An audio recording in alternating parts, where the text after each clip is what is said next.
I'm going to go out there and say it. I think I'm placing more importance on this potential trade target than most other NHL analysts and fans are.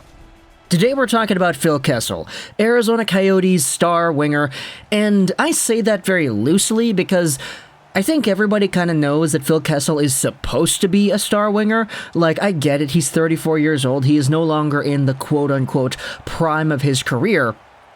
But Phil Kessel, to me, is still a pretty effective, pretty solid, pretty goal-scory, playmaking type of guy, even though this season those overall labels kind of conflict in a way, because if you take a look at Phil Kessel, we all kind of know the body of work he has had in the NHL throughout the past, decade and a half, pretty much. And a half? I don't know. Actually, maybe just past decade and a bit. There you go, that's a better way to put it. Ever since his days with the Toronto Maple Leafs and the Pittsburgh Penguins, he was always seen as one of the more underrated stars in the National Hockey League. This was highlighted by 92 and 82-point campaigns with the Penguins to end off his tenure over there, and that was only 4 years ago, so there was still a whole bunch of star power behind Phil Kessel's name in that time frame. His seasons in the Arizona Coyotes system, though, have been a little bit more polarizing, to say the least. He kicked off his Arizona campaign with 38 points in 70 games, and then he bounced back with 43 points in 56 games the season after. He also scored 20 goals in that campaign, so if you do the math, over 82, 43 divvy 56 multiplied out by 82, he was on pace for 63 points, and do the goal production right here as well. Over the span of 82 games last season, Phil Kessel was on pace for roughly 30-ish goals, so that's kind of in the ballpark of what we're used to seeing with Phil Kessel. This season, though, he has taken a really interesting turn in his production. 33 points, 52 games played, but only 6 of those points are goals. He's on pace for 9 goals and 43 assists. Now, while this set of numbers still is not as good as anything he has accomplished in Pittsburgh or in Toronto over the span of 82 games, Phil Kessel is still a guy that has himself a whole bunch of skill and scoring ability and playmaking ability. We've really seen that playmaking ability come to life in this year's NHL play. It's very funny to me how Phil Kessel only has 6 goals, and he's on pace for 9. That is so uncharacteristic of Phil Kessel that it's almost got me thinking, okay, what the heck is wrong? He's still producing points, he's still there, he is still a scoring option, but how the heck does Phil Kessel only have 6 goals in 52 games this season? There are a lot of guys in the NHL that just haven't been finding ways to put it in the back of the net. Another one that comes to mind is Jakub Voracek in Columbus. He's only got 2 goals on the season, so go figure. Either way, though, Phil Kessel is a trade chip on the market. The reason for that is because he expires in 2022, making $8 million a season. Now, that cap hit is actually $6.8 million a year because Toronto retained salary when they traded him all those years ago, and you kind of know what I'm talking about, right? We've said this entire spiel about Kessel in previous videos, but this is our update that we wanted to go over here. Let's go over onto GoPhoenix.com. Actually, it's GoPHNX.com.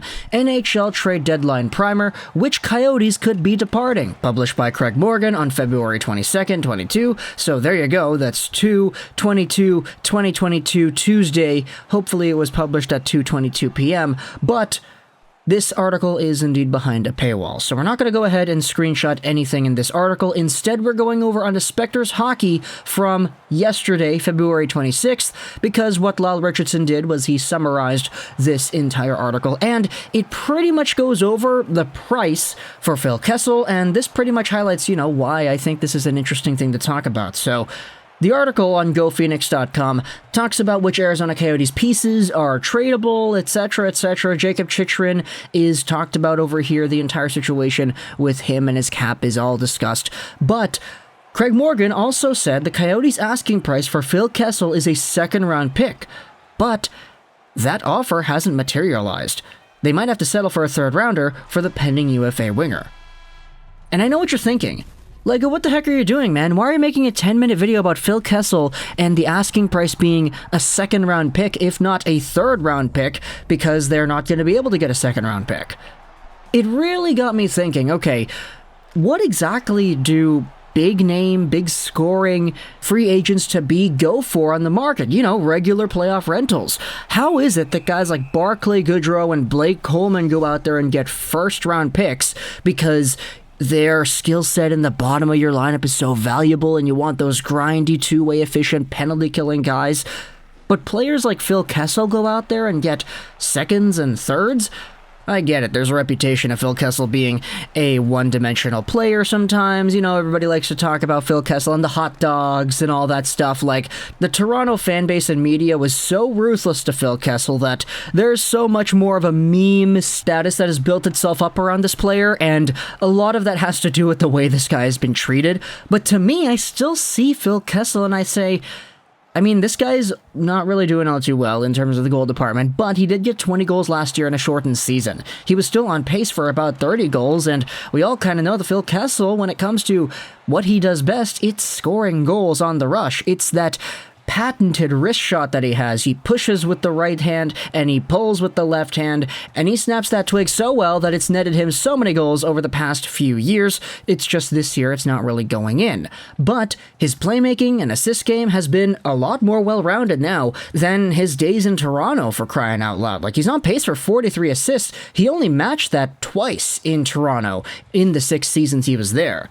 He's still a valuable scoring option to me, and as long as Arizona's willing to go out there and maybe retain any salary on this guy, I think that there's probably going to be a market that says, okay, maybe we can go out there and actually fulfill the Coyotes' asking price, because a second-round pick for the caliber of talent that Phil Kessel is, to me, that's just, like, really out of whack, especially if there's no team that would be willing to go out there and pay that price. Like, imagine Phil Kessel getting traded for a third. Wow, dude, like, I didn't realize Arizona went out there and devalued players so much that big money names like Phil Kessel are only on the market for seconds and thirds. Like, I start to think about other trades, other big star players that maybe have been declining a little bit in their time in Arizona, specifically Taylor Hall. Taylor Hall was seen as a very big star, and everybody knew what Taylor Hall could do. He was a Hart winner with New Jersey, and all the trade speculation and all that was pretty big for him, and it's why when he got traded eventually to the Arizona Coyotes, a lot of people were like, okay, great, what a good package over there. 3 prospects, a first-round pick, and a third, and all that stuff.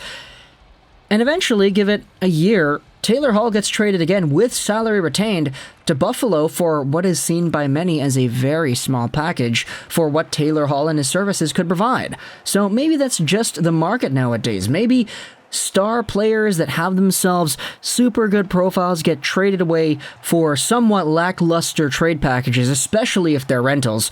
But no, oh my goodness, if it's a two-way grinder guy who can slip into the bottom of your lineup, that guy gets you a first.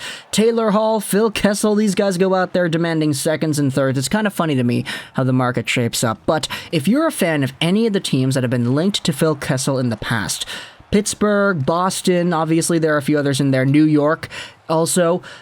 Now that you know about the price, second round pick, the Coyotes might have to settle for a third, would you do this now?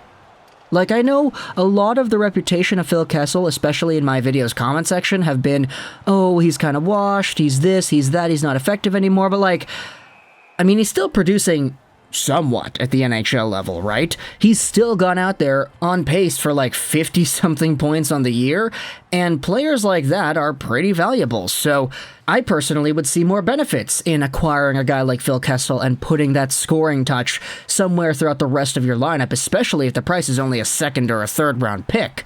Now, the salary is something else, but if Arizona can just go out there and bite for one more season, or not even one more season, just a few more months, say, okay, we'll give you a second as long as you retain your 50% of the salary. Like, come on, we're a playoff team over here. We don't have the assets to go out there and willingly spend $6.8 million on Phil Kessel. I don't know, that's just kind of what I'm thinking about. So you can talk to me in the comments all your thoughts about Kessel and the trade price being revealed. It's a lot less than I thought it would be, to be honest. But when you consider the facts of other players going around, like Taylor Hall and all that, it makes a little bit more sense, but still it doesn't make as much sense as Blake Coleman and Barclay Goodrow, etc. going for first. But maybe that's just because Tampa was willing to go out there and overpay for guys. Who knows? Kessel should probably go out there and get sent to Tampa. Oops, did I just say that? Talk to me in the comments on your thoughts. I hope you enjoyed this video. Trolls 99. And bye.